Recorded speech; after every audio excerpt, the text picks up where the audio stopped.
You might have seen the headlines recently, the ones talking about sleeper cells and a heightened state of alert. Yeah. It's a term that instantly grabs your attention, doesn't it? Conjures up images straight out of a spy novel, something, feels ripped from a thrilling espionage series. But what's really going on behind those dramatic headlines? Is it truly as cinematic as it sounds? Or is there maybe a more nuanced, perhaps even more unsettling reality beneath the surface? We hear these terms, but do we truly grasp their implications, for our daily lives and for national security? That's a really crucial starting point. When we talk about a threat like this, especially one cloaked in such, mysterious and evocative language, what exactly are we referring to in practical terms? Right. And maybe more importantly, how concerned should we actually be given the information we have available? It's about discerning the facts from the figure, really understanding the scope of the challenges our intelligence and security agencies are navigating right now. That's precisely our mission today. We're taking a stack of recent sources, everything from major news outlets like CBS, NBC, The Independent, to official statements directly from the White House, the FBI, and even some insights from local political leaders.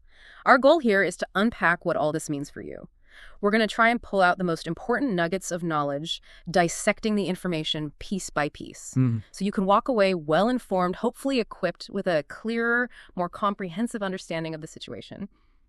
We want to cut through the noise, really, and give you a concise yet deeply insightful overview. And we are going to cover quite a bit of ground. We'll be looking at how various agencies are responding to these alerts, the specific threats being discussed, and also the broader context of international relations that has brought this issue right to the forefront. Right. Understanding this requires not just knowing what is happening, but why it's happening, and examining the historical precedents, that shape the current responses. It's about building a complete picture from what might seem like, disparate pieces of information, helping you connect the dots. And as always, remember, our role here is just to guide you through this material. We're here to help you understand the facts and the perspectives presented in our sources without taking sides or adding anything beyond what those sources directly tell us. Exactly. We're presenting the information as it has been reported and officially stated, allowing you, the listener, to draw your own informed conclusions about this pretty complex issue. Understanding the threat, defining sleeper cells. Okay, so let's start by demystifying a term that's been making a lot of headlines. Sleeper cell. It sounds so dramatic, doesn't it? Pulled straight from a spy novel. But what does it really mean for national security and, maybe more pertinently, for our daily lives? Well, our sources provide a surprisingly simple, yet chilling definition. A sleeper cell is essentially a group of spies or terrorists who live what are described as normal, unsuspecting lives within a target country, like the United States. Okay. Normal, unsuspecting lives. Right. The crucial aspect here is their profound commitment to blending in. They don't engage with their surroundings in a way that draws any attention. None at all. So they're designed to be just indistinguishable. Exactly. Indistinguishable from anyone else you might encounter, your neighbor, maybe a colleague, the person serving you coffee. The core definition clarifies that these individuals or groups largely remain inactive. They lie dormant, sometimes for extended periods. Just waiting. Just waiting. Patiently waiting for a very specific order or maybe a designated trigger to activate and carry out their missions. And these missions could be? They could vary widely. Right. From sophisticated espionage, gathering sensitive intelligence covertly, to acts of sabotage, maybe designed to disrupt critical infrastructure or communication networks, or even direct violent attacks aimed at specific targets. And the strength of a sleeper cell lies, paradoxically, in its inactivity. Oh, so? Well, think about it. Active operatives leave trails, communication, financial transactions, operational movements. A dormant cell leaves virtually no discernible trace. Ah, okay. Makes sense. This subtlety and the sheer patience involved are what make them particularly insidious and, frankly, extraordinarily challenging to detect. Our sources even give us a fantastic analogy here, one that really helps visualize this concept. Oh, yeah. Think Philip and Elizabeth Jennings from The Americans, the fictional Cold War-era KGB spies posing as the typical American couple with kids in suburban D.C. Right. Great show. And a really good analogy. Yeah, it's fictional, obviously dramatized, but it helps grasp that concept of deep cover, long-term infiltration. It shows the immense dedication required to maintain a fabricated identity for years, maybe even decades, all while waiting for that one command. It illustrates how individuals can operate completely under the radar, building these seemingly ordinary lives, like a perfect cover for their, clandestine purposes, fundamentally blurring the lines between friend and foe.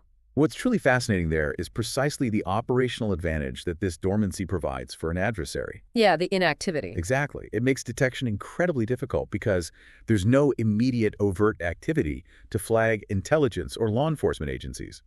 Imagine trying to find a needle in a haystack, but the needle itself is meticulously camouflaged and actively trying not to be found. That's a good way to put it. An adversary can establish this latent capability, a hidden asset, ready to be activated at a moment's notice, potentially when geopolitical circumstances are most favorable for them. This creates a kind of invisible threat, always present, but rarely visible until potentially it's too late, and often by design when the adversary has the most to gain. So that raises the big question then. How do intelligence agencies even begin to identify such deeply embedded assets, especially when their main thing is inactivity? That's the million-dollar question, isn't it? It demands an immense amount of meticulous intelligence gathering that goes far beyond typical surveillance. We're talking sophisticated pattern analysis, piecing together seemingly disparate bits of information, and crucially, often relying heavily on human intelligence. Human NT, as it's called. That is, sources embedded within communities or networks. So not just tech. Not just tech. While signals intelligence, like communication intercepts, is valuable, these deeply embedded inactive agents are specifically trained to avoid leaving those traces. The challenge lies in distinguishing between an ordinary life and a meticulously crafted cover, looking for the absence of suspicious activity as potentially suspicious in itself. Wow, that flips things on its head. It does. It's a continuous, painstaking effort of connecting tiny, almost imperceptible dots across vast amounts of data and human interaction. And when we talk about specific groups involved, our sources point to one particular non-state actor, often linked to Iran in this context. That's Hezbollah, right? That's correct. Several news reports have claimed that potential sleeper cells linked to Hezbollah might be active in the U.S. So this isn't just a general, unspecified threat. It's a specific, identifiable group being brought into focus. Okay, so it's important then to understand who Hezbollah is in this picture and why their potential involvement is considered so significant. Absolutely. Our sources explain Hezbollah as a close non-state ally of Iran and, crucially, its proxy group based in Lebanon. That designation proxy seems really vital here. It's absolutely vital because it defines their relationship and operational dynamic. Hezbollah isn't simply an independent entity acting alone. It's a formidable extension of Iran's strategic interests and influence, particularly in the Middle East, but potentially well beyond. So they operate with autonomy, but their goals align with Tehran. Precisely. They operate with significant autonomy, but align their strategic objectives very closely with Tehran's. This includes receiving substantial funding, training, and arms from Iran, which enables them to act as a powerful, deniable force multiplier for Iranian foreign policy aims. And they have experience. Decades of it. Their operational reach and experience, honed over decades in Lebanon and elsewhere, make them a uniquely capable proxy. They're particularly adept at unconventional warfare, intelligence gathering, and operating in complex, often urban environments. Okay, so connecting this to the bigger picture, Hezbollah's potential presence or activation here is significant because they act as that extension of Iran's foreign policy, allowing for deniable operations. Exactly. That deniability is critical for Iran. It provides a crucial layer of plausible deniability, making it much harder for other nations to directly attribute actions to the state of Iran itself. Which complicates the response. Significantly, it can impact international responses, potential retaliation. It creates an ambiguity that Iran can exploit. So the threat becomes multifaceted.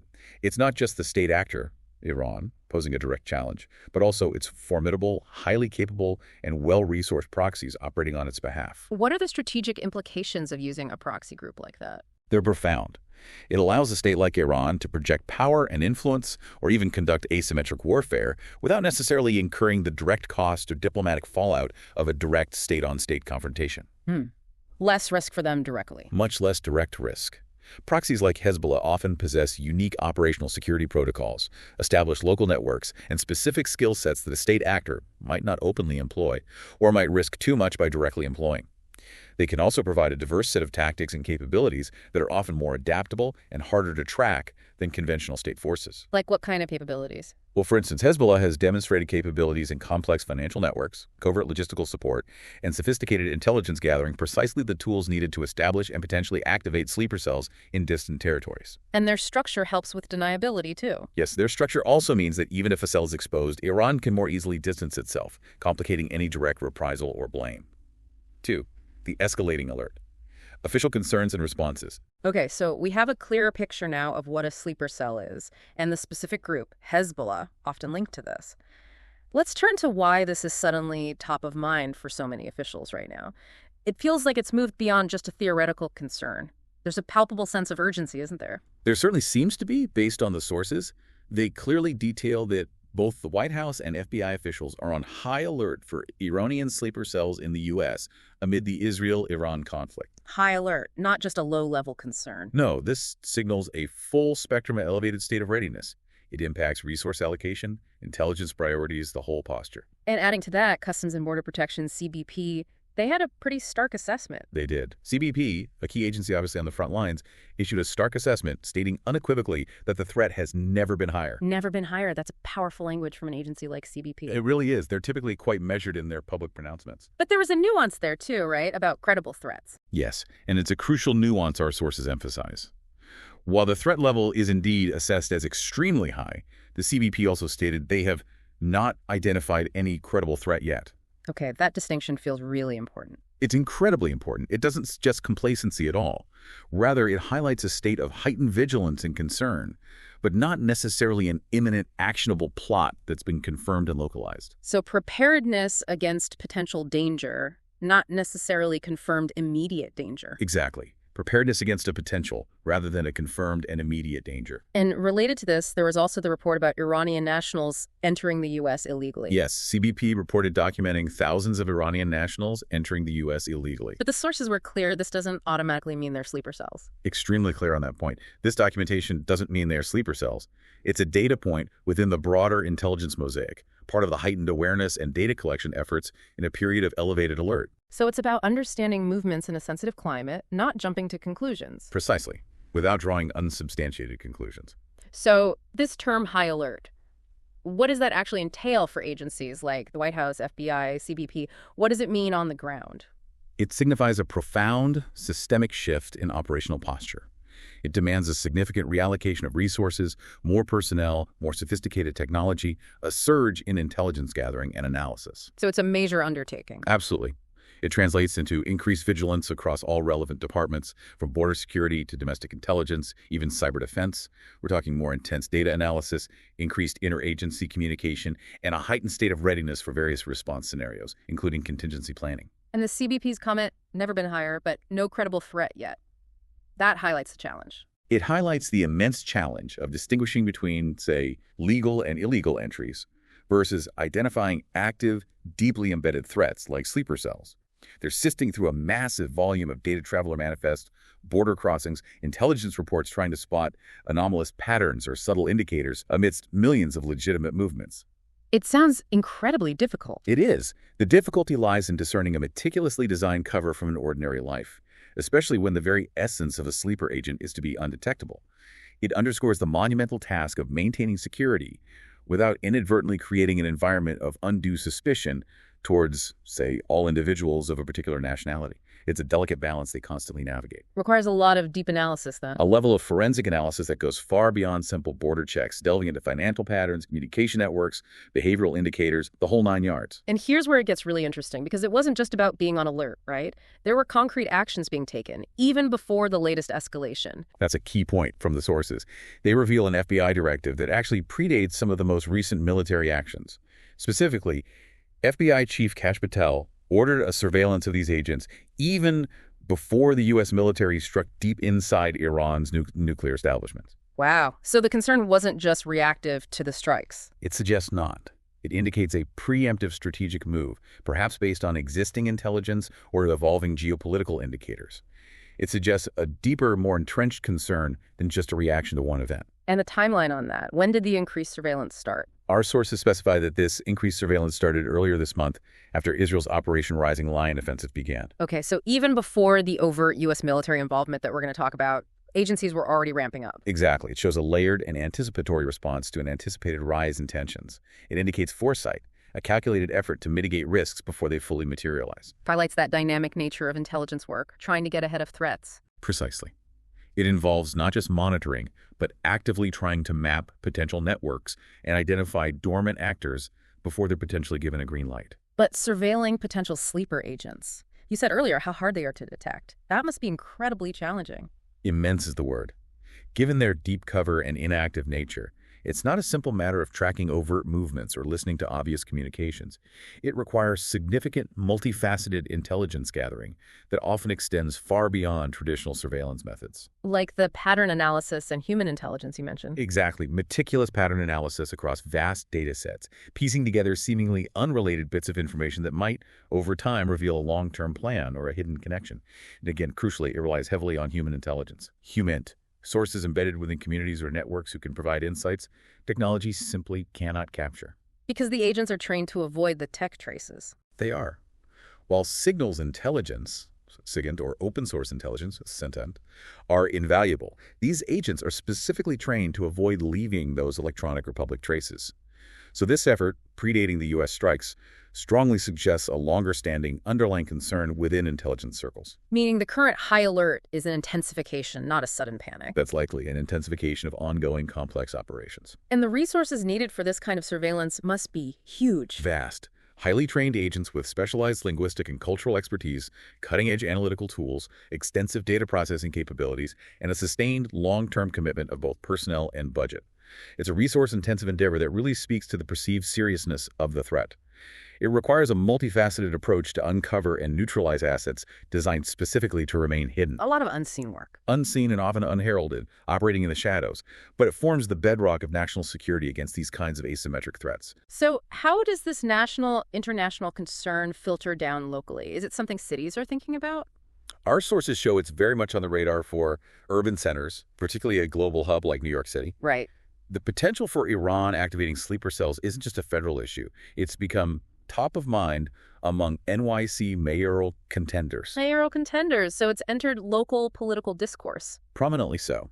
It indicates the concern has moved from classified intelligence briefings into public political discussion, directly influencing how local leaders talk about public safety and preparedness. And there was a specific example. Yes, CBS News New York's Marcia Kramer spoke to Mayor Eric Adams and several of the Democratic candidates looking to replace him. So broad awareness among those seeking leadership in a major city. Exactly. It highlights that the concern is broad-based, influencing platforms and priorities. It underscores how deeply national security concerns can resonate locally, signaling the potential impact on public safety, emergency response planning, community vigilance. It shows a recognition that the threat isn't just theoretical or distant.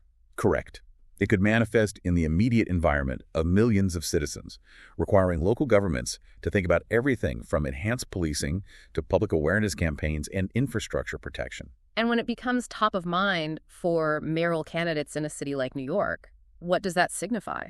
It truly underscores how deeply these national security concerns can penetrate the local level. New York City, being a global financial, cultural, political center, Always a target. historically and currently, it remains a prime target for various threats, including terrorism, its dense population, iconic landmarks, international character.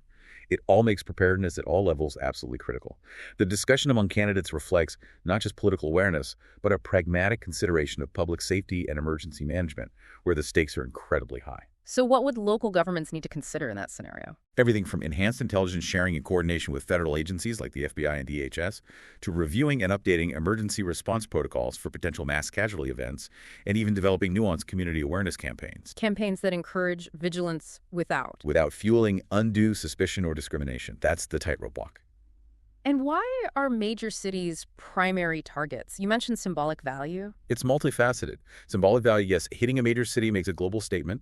High population density means maximum impact, casualties, disruption. Critical infrastructure vital to national and global economies is concentrated there. And global connectivity. Global connectivity, ports, airports, financial markets, offers both logistical pathways for operatives and amplifies the psychological impact of any attack. The ripple effects can extend globally, amplifying the adversary's message and creating widespread fear. 3. The catalyst, U.S. military strikes and Iran's response. Okay, let's pivot to the catalyst. What recent events brought this sleeper cell concern into such sharp focus, shifting it from an ongoing issue to, well, front-page news? It stems directly from a critical military development that significantly escalated tensions. Our sources explain that the U.S. on Saturday carried out military strikes at 3 Iranian nuclear facilities. 3 facilities, and this was part of a broader campaign? Yes, the sources explicitly state the U.S. was joining the Israeli campaign against Iran that started on June 13th. So not an isolated American action, but a coordinated effort, signaling a unified front. And the targets, they weren't random, right? Fordo, Natanz. Highly specific and highly significant targets. Fordo, Natanz, and Esfahan. Our sources emphasize their crucial role as uranium enrichment facilities. Enrichment facilities, key to any nuclear program. Absolutely central, arguably indispensable to Iran's nuclear program. Striking them represents a direct, deliberate attempt to degrade or halt Iran's capacity to enrich uranium. That's the critical step towards producing fissile material for potential weapons. And President Trump made some strong claims after the strikes. He did. Immediately following the strikes, President Donald Trump made a strong public claim, stating the U.S. strikes had completely obliterated Iran's nuclear program. And later totally obliterated the sites. Correct. Those declarations underscore both the perceived success and the severity and targeted nature of the military action, sending a very clear message about the consequences of Iran's nuclear ambitions. The choice of targets, Fordo, Natanz, Esfahan, you said they were central. Can you elaborate on their significance? Certainly. These aren't just any facilities. Fordo is famously built deep inside a mountain, designed to be resilient against conventional attacks. Natanz is Iran's largest known enrichment facility. Esfahan is crucial for the uranium conversion process before enrichment. So hitting them is a major blow. It represents a significant escalation, not just militarily, but in the strategic message it sends. It aims directly at degrading Iran's nuclear capabilities, potentially setting back their progress significantly. And it signals a firm resolve from both the U.S. and Israel to prevent Iran from obtaining nuclear weapons. What were the immediate strategic objectives beyond just, damaging buildings? Multifaceted, really.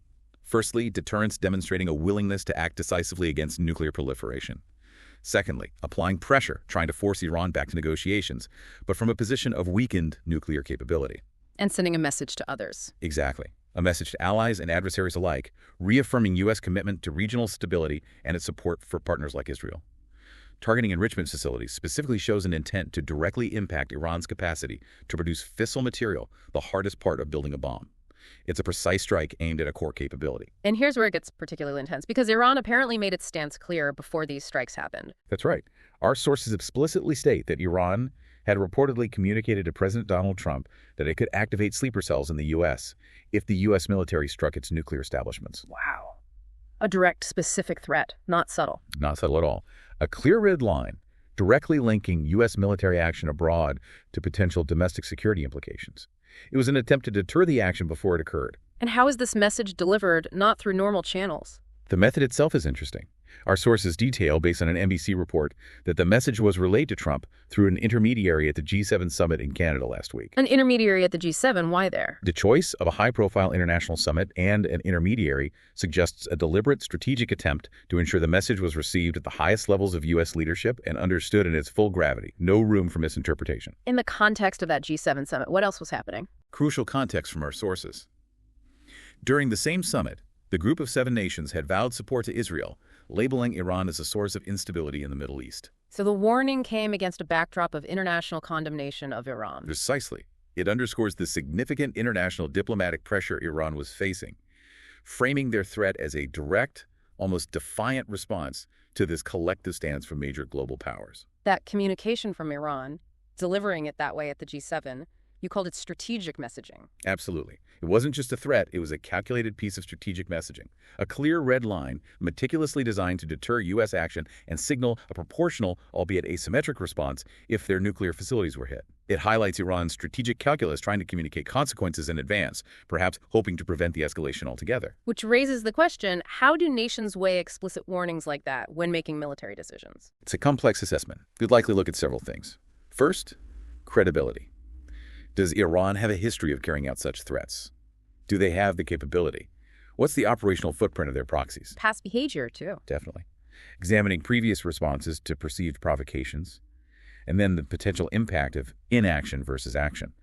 Weighing the risks of letting Iran continue its nuclear program against the risks of retaliatory strikes like activating sleeper cells. Such warnings are complex signals. Misinterpreting them can lead to severe unintended escalation. And the G7 context amplified it. It elevated the message's prominence, ensuring it wouldn't be dismissed as just rhetoric, but seen as a serious diplomatic maneuver in a tense climate. It forced decision-makers to explicitly consider the domestic implications of their military actions abroad, added a huge layer of complexity. So the strikes happened despite the warning. How did Iran react after the fact? Predictably, not well. They perceived it as a direct attack on their sovereign territory and core capabilities. Our sources state Iran described the act as unforgivable and vowed retaliation. Unforgivable. Strong language. Very strong. It signals the depth of their indignation and their firm intent to respond, framing the U.S. action as profound aggression requiring a robust counter. And the foreign minister mentioned negotiations. Yes, Iranian Foreign Minister Abbas Araki specifically accused Washington of having betrayed negotiations over a nuclear deal. Yeah. This indicates Iran views the strikes not just militarily, but as a fundamental breach of trust, undermining any potential diplomatic path forward, at least in the near term. And the U.S. response to Iran's reaction, there were warnings back. Yes, the U.S. issued its own stern warnings, trying to control the narrative and reestablish deterrence.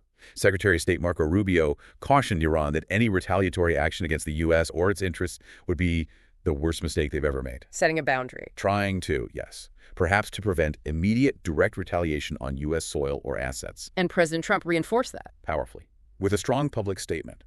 There will either be peace or there will be tragedy for Iran far greater than we have witnessed over the last 8 days. So high stakes, clear warnings from the U.S. side too. Absolutely. Underscoring the very high stakes and the U.S. determination to prevent further escalation targeting American interests, making it clear a response would be met with overwhelming force.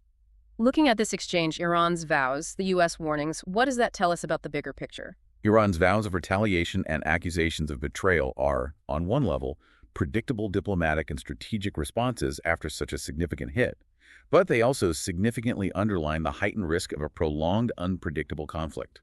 These public declarations project strength domestically, signal resolve regionally, and can create an expectation for a tangible response, making de-escalation harder. And the U.S. warnings are about reestablishing deterrence. Correct. Drawing a clear line in the sand about what kinds of retaliation would trigger a severe counter-response. So how does this rhetorical back and forth affect the actual likelihood of retaliation, especially using something like sleeper cells? Well, the explicit threat to activate sleeper cells, combined with that unforgivable rhetoric, suggests Iran might be more inclined towards asymmetric and deniable responses if it feels directly targeted or cornered. Because a conventional response is too risky for them. Exactly. Unlike a conventional military response, which would likely invite devastating counterattacks from the U.S., activating clandestine assets like sleeper cells offers Iran a way to inflict pain without necessarily triggering an overt conventional war. It's an attempt to control the escalation ladder strike back while trying to avoid a full-blown military confrontation. A calculated risk, aiming for impact while minimizing direct accountability. Which is exactly what proxies like Hezbollah are suited for. Precisely the kind of operation they're designed for. 4. Broader context and enduring concerns. Now, it's important to remember this isn't just a brand new concern that popped up last week because of the strikes, right? This worry about Iranian operatives has been around for a while. That's a very important point. This has been a persistent concern spanning multiple U.S. administrations. Our sources explicitly say both current and former administrations have worried about the threat of Iranian operatives. So it's an enduring challenge. A deeply entrenched and persistent intelligence challenge, yes. It transcends specific political leadership or shifts in foreign policy. It's a foundational element of U.S. national security assessments regarding Iran. And vigilance really increased after one particular event. Yes. After the assassination of Iranian General Qasem Soleimani in January 2020, his death, a targeted U.S. strike, was a major turning point. It triggered heightened alerts and a reassessment of Iranian retaliatory capabilities and intentions. What happened then? Agencies ramped up. They did. In the wake of his killing, our sources detailed that the FBI, Department of Homeland Security, and other agencies ramped up their resources to counter potential threats, a concerted interagency effort to bolster defenses and intelligence capabilities. Anticipating retaliation. Specifically anticipating potential Iranian retaliation, particularly through asymmetric means. And there were actual alleged plots mentioned, not just theoretical concerns. Yes, the seriousness is underscored by concrete examples. Prosecutors have also charged several U.S.-based individuals with plotting to kill both Trump and his national security advisor, John Bolton. Wow. Targeting top officials. It illustrates the threat isn't merely theoretical, but has manifested in alleged specific attempts to target high-profile U.S. officials. It indicates a tangible, ongoing risk requiring constant vigilance and counterintelligence. This continuity of concern across administrations, it really highlights that persistent challenge you mentioned. It does. And the Soleimani assassination in particular dramatically reshaped the threat landscape for Iran. Removing a prominent military leader pushed them to consider more asymmetrical responses. Which aligns with using sleeper cells. Perfectly aligns with the operational concept of clandestine assets. It's a means to project power and retaliate without engaging in a conventional fight they know they can't win against the U.S. A strategy of calibrated, deniable pain. So how does that past behavior, like the alleged plots after Soleimani, inform current intelligence assessments? How do agencies use that history? They use these historical precedents to build comprehensive threat models. They analyze patterns of behavior, study the types of targets Iran or its proxies have pursued in the past, and anticipate potential avenues of attack now. They're constantly updating their understanding of Iran's playbook, if you will. It's a continuous process of learning from past events to predict future risks and allocate resources accordingly. Because adversaries adapt. Exactly. Recognizing that adversaries adapt their tactics based on perceived vulnerabilities and opportunities. Those alleged plots, for instance, signaled an intent to strike high-value targets on U.S. soil, validating long-held concerns about Iran's domestic reach and willingness to engage in terrorism or assassination. So, stepping back from the immediate reactions in history, what are intelligence agencies saying about Iran's intentions moving forward, long-term? Our sources give us a glimpse into those ongoing strategic assessments. A recent U.S. Department of Homeland Security threat assessment found something quite significant. Which was? It found that the intelligence community expects Iran to remain the primary source of terrorism and continue to advance plots against the U.S. Remain the primary source. That's a major designation. It's a profoundly significant statement. It indicates a long-term strategic outlook, not just a reactive posture to current events. It suggests Iran is viewed as a persistent source of threat, regardless of the immediate ebb and flow of military engagements or diplomacy. So a continuous adversary on the terrorism front. That's the implication, an enduring challenge for U.S. national security. It means that even if current tensions de-escalate, the underlying intent to pursue or support terrorist activities against the U.S. is expected to remain. Meaning agencies have to stay vigilant constantly. Maintain a sustained level of vigilance and resource allocation, preparing not just for immediate crises, but for a continuous, evolving threat landscape. The intelligence community isn't just looking at the next few weeks. They're anticipating a protracted engagement with Iran as a central actor. And that influences policy, funding, diplomacy. Everything. Counterterrorism funding, international diplomatic efforts aimed at curbing Iranian influence and capabilities, intelligence sharing priorities. It all stems from this long-term assessment. That DHS assessment indicating a sustained long-term threat. What does that mean in practice for the agencies? It means these aren't just reactive measures to a single event. It reflects an ongoing strategic posture designed to counter a persistent and adaptable adversary. What's fascinating is how agencies use these comprehensive threat assessments to allocate critical resources and inform overarching policy. They essentially act as a roadmap. A roadmap for where to invest. Exactly. Where to invest sophisticated surveillance capabilities, where to deploy specialized counterterrorism units, how to structure robust interagency cooperation, both domestically and internationally. Constant adaptation is key then. Crucial. They're continually reassessing Iran's capabilities, motivations, potential targets, always trying to stay one step ahead. It also shapes diplomatic strategies, influencing how the U.S. engages with allies and adversaries to mitigate these risks. Like sharing intelligence. Vital.